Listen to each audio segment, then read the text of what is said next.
మొన్న హరీష్ రావు, నిన్న కేటీఆర్, ఈరోజు సంతోష్ కుమార్ సిట్ వరుసగా విచారణకు వెళ్ళడం జరిగింది బీఆర్ఎస్ సీనియర్ లీడర్స్ని.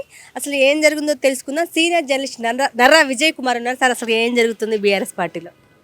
బీఆర్ఎస్ పార్టీకి సంబంధించినటువంటి నాయకులను గవర్నమెంట్ సిట్టుకు సంబంధించిన ఫోన్ ట్యాపింగ్ అనే దాని మీద విచారణకు పిలుస్తూ ఉన్నటువంటి అంశం. సరే, విచారణ చేస్తున్నటువంటిది సిట్ 2 అని చెప్తున్నటువంటిది.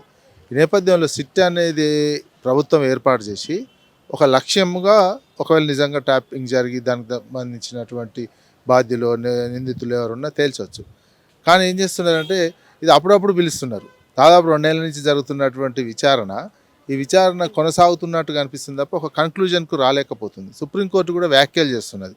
ప్రభాకర్ రావుని ఇంట్రాగేషన్ చేసినటువంటిది, ప్రభాకర్ రావుని విచారణ చేసినటువంటి సందర్భంలో ఎంతకాలం చేస్తారు మీరు ఉద్దేశపూర్వకంగా ఇబ్బందులు పెట్టాలి, వాళ్ళని జైలుకు పంపాలనే ఇంటెన్షనే ఎక్కువగా కనిపిస్తుంది అనే అంశాన్ని కూడా సుప్రీంకోర్టు కామెంట్ చేసింది, సుప్రీంకోర్టు వ్యాఖ్యలు చేసింది. అందుకే ఇది ఒక చిత్తశుద్ధితో జరుగుతున్నట్టు విచారణ అనిపించటం లేదు. ఇది కేవలం రాజకీయపరమైనటువంటి అంశంగా బీఆర్ఎస్ పార్టీ ఆరోపిస్తున్నటువంటిది, దానికి ఎవిడెన్సెస్గా, దానికి సాక్ష్యంగా, దానికి వాళ్ళు చేస్తున్న ఆరోపణలకు బలం చేకూర్చే విధంగానే సిట్టు వ్యవహరిస్తుంది, సిట్ వెనకాల ఉన్న ప్రభుత్వం వ్యవహరిస్తుంది అనేది అనుమానం వస్తుంది. ఆ రకంగా స్టాండ్ అవుతూ కనిపిస్తుంది.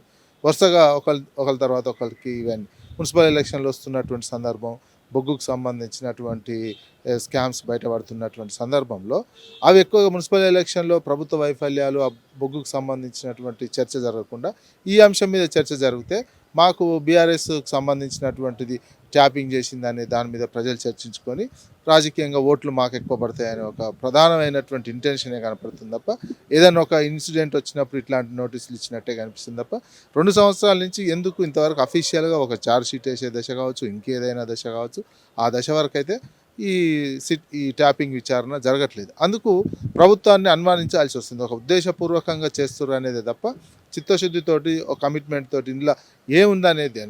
ప్లస్ ట్యాపింగ్ అనేది ఇప్పుడు ఎట్లయిందంటే కామన్ అయిపోయింది.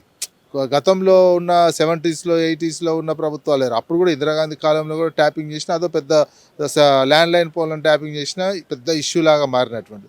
ఇప్పుడు క్రమంగా ఏమైందంటే అన్ని ప్రభుత్వాలు రకరకాల సాఫ్ట్వేర్ వచ్చినటువంటి నేపథ్యంలో ప్రభుత్వాలు అన్ని రాష్ట్ర ప్రభుత్వాలు, కేంద్ర ప్రభుత్వాలు ట్యాపింగ్ సహజసిద్ధంగా కామన్గా చేస్తున్నటువంటి సిచ్యువేషన్ ఎందాక వచ్చింది. ఇప్పుడు టెలిగ్రాఫ్ యాక్ట్ని మొత్తం సవరించుకోవాల్సినటువంటి పరిస్థితే కనిపిస్తుంది. ఎందుకంటే మీరు ఆగుతలేవు, ఈ చట్టం ఉన్నంత మాత్రాన ట్యాపింగ్ ఆగుతలేవు. ప్రభుత్వాలే ఇట్లా చేస్తున్నందుకు టెలిగ్రాఫ్ చట్టమే మార్చుకోవాల్సినటువంటి పరిస్థితి వచ్చిందా అనేటువంటిది కనిపిస్తుంది. అంటే ఒకవేళ ఇది జరిగింది, ట్యాపింగ్ జరిగింది అనేది చెప్తే విచారణ చేసిన చిత్తశుద్ధితో చేసి దానికి ఏదైనా చూపాలి తప్ప ఒక కక్ష సాధింపు చర్యల్లో భాగంగా ఇట్లాంటివి ఉండకూడదు అనేది సమాజం అనుకుంటుంది. తెలంగాణ సమాజం ఆ రకంగానే ప్రజల సమస్యలు పరిష్కరించే విధంగా ఉండాల్సినటువంటి అవసరం ఉంది.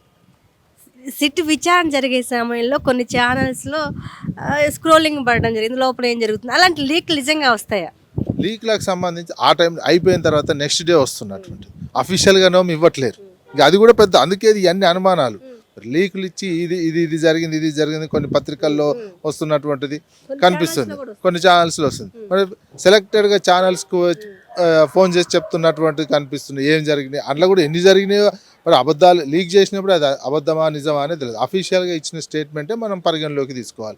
ఇక అన్ని లీకులు ఇచ్చి చేస్తున్నటువంటి, అందుకే లీకులు ఇవ్వడంతో ఇంకెక్కువ అనుమానాలు వస్తున్నాయి. అది కూడా సెలెక్టెడ్ మీడియాకే ఇవ్వడంతో అనుమానాలు ఎక్కువ వస్తున్నాయి. మీరు ఏం ఉద్దేశపూర్వకంగా చేస్తున్నారు, ఓ లక్ష్యం లేకుండా చేస్తున్నారు అనేది పొలిటికల్ లక్ష్యమే కనిపిస్తుంది తప్ప ప్రజలకు ఉపయోగపడే విధంగా ట్యాపింగ్ సంబంధించినటువంటి ఏంటి అనే విషయాలు రావట్లేదు. ఎందుకంటే అక్కడ ఏం ఆధారాలు కనిపిస్తలేవా, కనిపించినా చెప్పలేకపోతున్నారా, ఈ విచారణ కొనసాగుతూ ఆ విధమైనటువంటిది. కానీ లీకులు కూడా రకరకాల లీకులు ఏం వాస్తవానో తెలుస్తలేదు. అందుకే అది లీకుల కిందనే చూసుకోవాల్సినటువంటి అవసరం ఉంది. మీరు సీనియర్ జర్నలిస్ట్గా చాలా డిబేట్లో పార్టిసిపేట్ చేస్తూ ఉంటారు. ఒక బీఆర్ఎస్ ఎమ్మెల్సీని ఒక డిబేట్లో గెట్అవుట్ అనడం జరిగింది.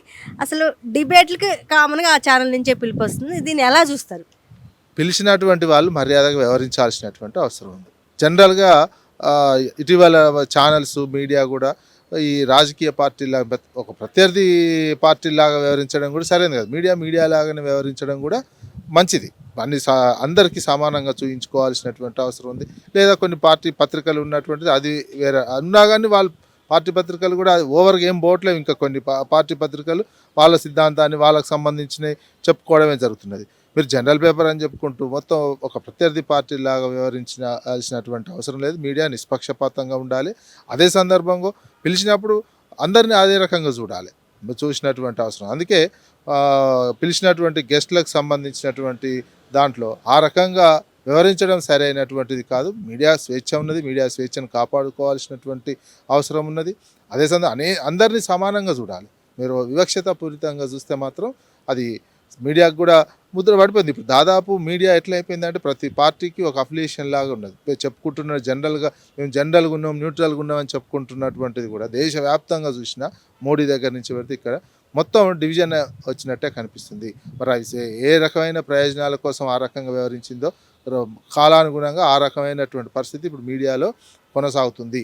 ఒకే న్యూట్రల్ మీడియా అనేది లేకుండా ఇంటెన్షనల్లీ ఒకరికి సపోర్ట్ చేయడం, వ్యతిరేకించడం, ఉద్దేశపూర్వకంగా నెగిటివ్గా ప్రచారం చేయడం, వాళ్ళని అందుకే ఛానల్లో పిలిచి ఆ రకంగా అనడం అయితే సరైనటువంటిది కాదు. మీరు ఒకవేళ తింటే బ్రేక్ తీసుకోవచ్చు, బ్రేక్ తీసుకొని నచ్చ చెప్పేటువంటి అవకాశాలు ఉంటాయి.